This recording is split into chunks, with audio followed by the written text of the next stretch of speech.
Namaste. I, JVN Dr. Vinita Verma, Department of Science and Technology, Jyoti Vidyapeeth Women's University, Jaipur.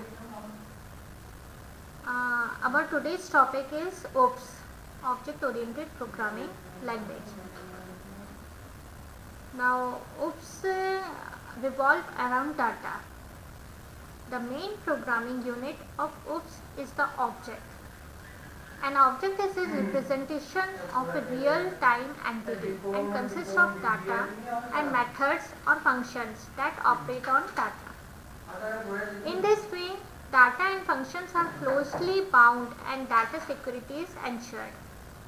In OOPS, everything is represented as an object, and when programs are executed, the object interact with each other by passing messages.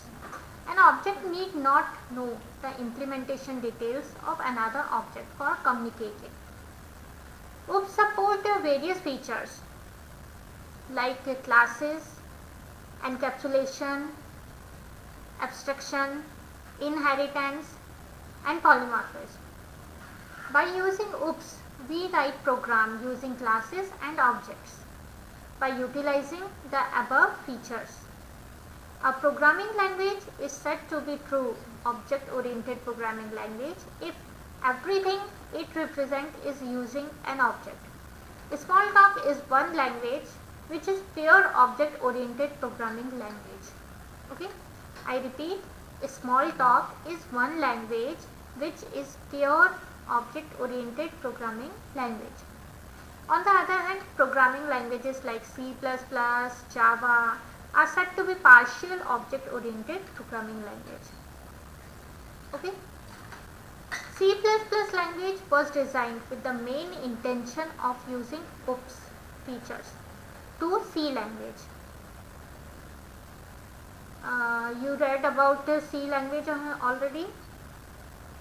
So, although C++ language support the features of OOPS like classes, objects, inheritance, encapsulation, abstraction and polymorphism, there are few reasons because of which C++ is classified as a partial object-oriented programming language. Okay. We have few reasons like creation of object class is optional. In C++, the main function is mandatory and is always outside the class. Hence, we can have only one main function in the program and can do without classes and objects. This is the first violation of pure object-oriented programming language, where everything is represented as an object. Okay. Now, next is use of global variable. C++ has a concept of global variable that are declared outside the program and can be accessed by any other entity of the program.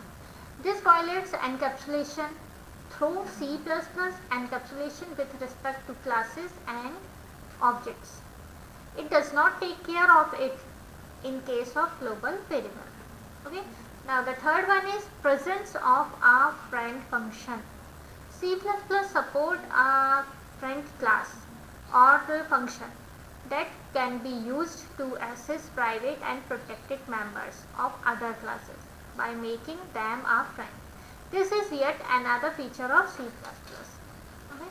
To conclude, although C++ support all the OOPS features mentioned above. Okay. It also provides features that can act as a workaround of these features so that we can do without them.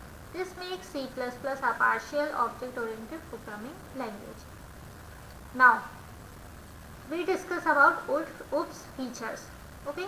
So, first one is classes and object. An object is a basic unit in object-oriented programming. An object contains data and methods or functions that operate on that data. Object takes space in memory. Okay. A class is a blueprint of the object. Okay. An object can be defined as an instance of an class. A class contains a skeleton of the object. and does not take any space in the memory. Let us take an example. Suppose we have an object car. Okay, a car object named Maruti can have data such as color, make, model, speed, speed limit, etc. Okay, and functions like accelerate. We define another object Ford. This can have similar data and functions like that of previous object. Okay, and some more functions also. Similarly, we can have numerous objects of different names having similar data and functions and some minor variations. Thus, instead of defining these similar data and functions in these different objects, we define a blueprint of these objects, which is a class called car. Each of the object above will be instance of this class car. Okay, I hope you understood all. Now, next one is abstraction. Abstraction is the process of hiding irrelevant information from the user. For example, when we are driving the car, first we start the engine by inserting a key. We are not aware of the process that goes in the background for starting the engine. Okay. Using abstraction in programming, we can hide unnecessary details from the user. By using abstraction in our applications, the end user is not affected even if we change the internal applications. Now, next one is encapsulation. Encapsulation is the process using which data and method or functions operating on them are bundled together. By doing this, data is not easily accessible to the outside world. In OOPS, we achieve encapsulated by making data members as private and having public function to access these data members. Okay. Next is inheritance.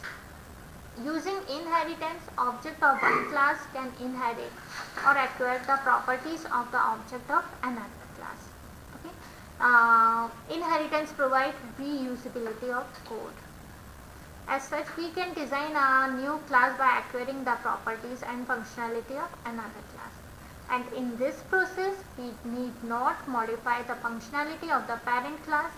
We only add new functionality to the class. Okay. Now, next is polymorphism. Polymorphism means many form. Many form. Polymorphism is the important feature of OOPS and is usually implemented as operator overloading or function overloading. Operator overloading is the process in which an operator behaves differently in different situations. Similarly, in function overloading, the same function behaves differently in different situations. Dynamic binding. OOPS support dynamic binding in which function call is resolved at runtime. This means that the code is to be executed as a result of a function call is decided at runtime. Virtual functions are the example of dynamic binding. Okay. Now, next one is message passing. In OOPS, objects communicate with each other using messages. When objects communicate, information is passed back and forth between the objects. A message generally consists of the object name, method name, and actual data that is to be sent to another object. Okay, so it is all about OOPS features.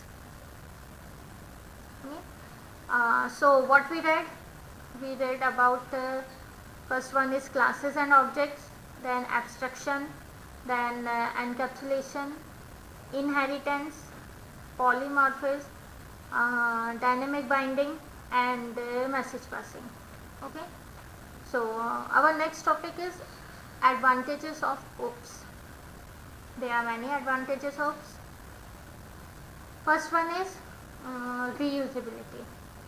OOPS allow the existing code to be reused through inheritance.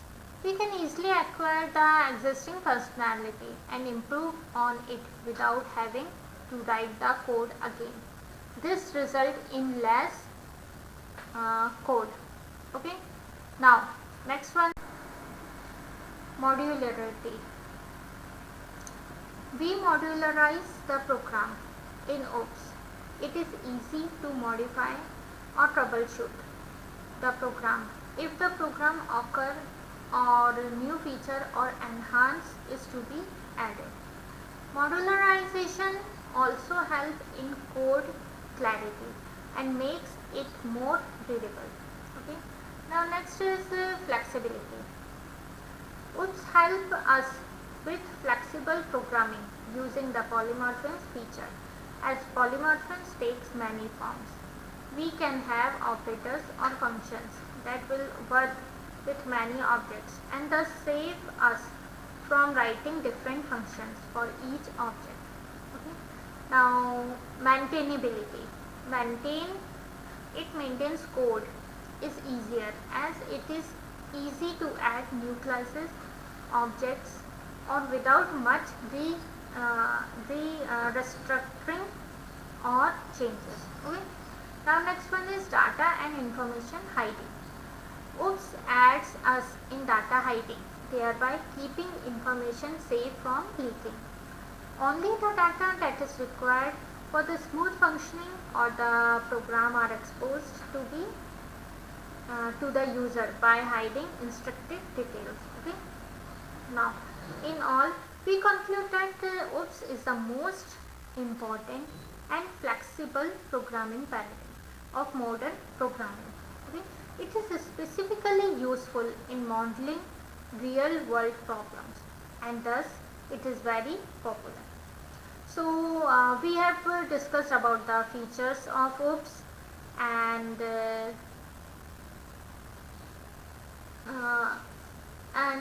in future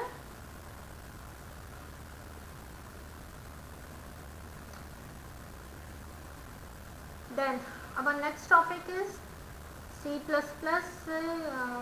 Our next topic is classes and objects. Okay, so we will discuss in the next session. Okay, thank you so much.